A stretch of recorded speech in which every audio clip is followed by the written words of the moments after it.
నేను సూక్ష్మంగా, సహజంగా, సరళంగా, స్పష్టంగా, తిన్నగా, వంకలు లేకుండా ఉన్నదాన్ని ఉన్నట్టుగా భావం చేసుకో అన్న. అన్నవాడు ఉన్నదాన్ని ఉన్నట్టుగా అంటే నేను ఉన్నాను ఉనికితో, నేను భావిస్తున్నాను ఉనికితో, నేను గమనిస్తున్నాను ఉనికితో, నేను గుర్తిస్తున్నాను ఉనికితో, నేను గమనిస్తున్నాను ఉనికితో, నేను జ్ఞానంతో ఉనికితో ఉన్నాను. ఉనికితో ఉనికే ఉన్నది. ఉనికితో అస్తిత్వం ఎంత సహజమో అదే ఉనికితో చిత్త అంటే చైతన్యం, చైతన్యం అంటే తెలుగుతున్నాను. అంటే ఉనికితో నేను ఎలా సహజంగా ఉన్నానో ఎరుకనే చైతన్యంతో సహజంగా ఉన్నాను. అంతే సహజంగా ఆనందంతో ఉన్నాను. అంతే సహజంగా మౌనంగా, పరిపూర్ణంగా, స్వచ్ఛతో నేనే స్వయంగా ఉన్నాను అని నేను గుర్తించడానికి, గమనించడానికి, తెలుసుకోవడానికి ఏ ప్రయత్నాలు అవసరం లేదు.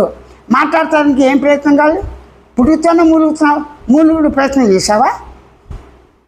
దేనికి ప్రయత్నం చేయాలి? ఆటోమేటిక్గా వెళ్ళిపోతుంది. అంతే. కాకతాళీకం అంటారు. కాకతాళీకం అంటే తాటిపండు రెడీగా ఉంది పడటానికి. ఈలోపల కాకి వచ్చి దాని మీద పడింది, అది కింద పడింది. అది తీసుకొచ్చి తిన్నాడా, వీడు బుర్ర పగిలిందా అని విషయం పక్కన పెట్టు. వీడు తాను అంటే కాకి వచ్చినా రాకపోయినా పడే టైంకి అది ఆగింది అక్కడ వచ్చి.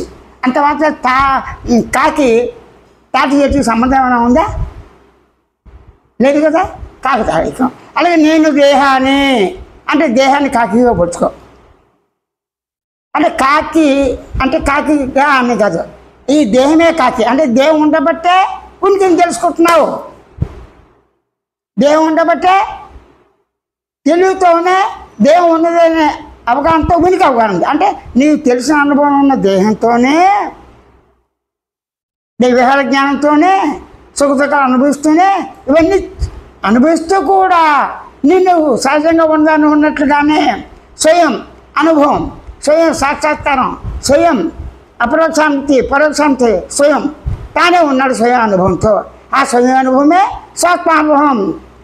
ఆ స్వయం ఆనందమే స్వాత్మానంద అనుభవం, బ్రహ్మానుభవం, జీవానుభవం, అన్ని రకాల పేర్లు నేనే పెట్టుకోవచ్చు.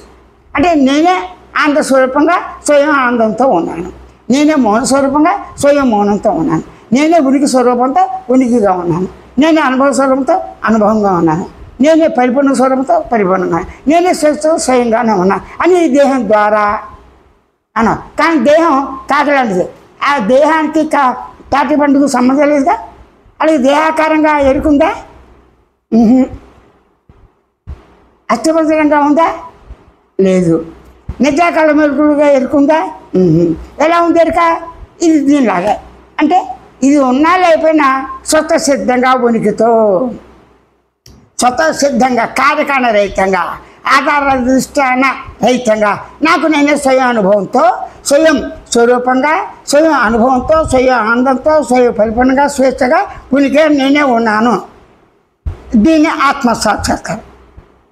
సరిపోయిందా? ఆ ఆత్మానుభవంతో వ్యవహార జ్ఞానం సవ్యంగానే సహజంగా జరిగిపోతుంది.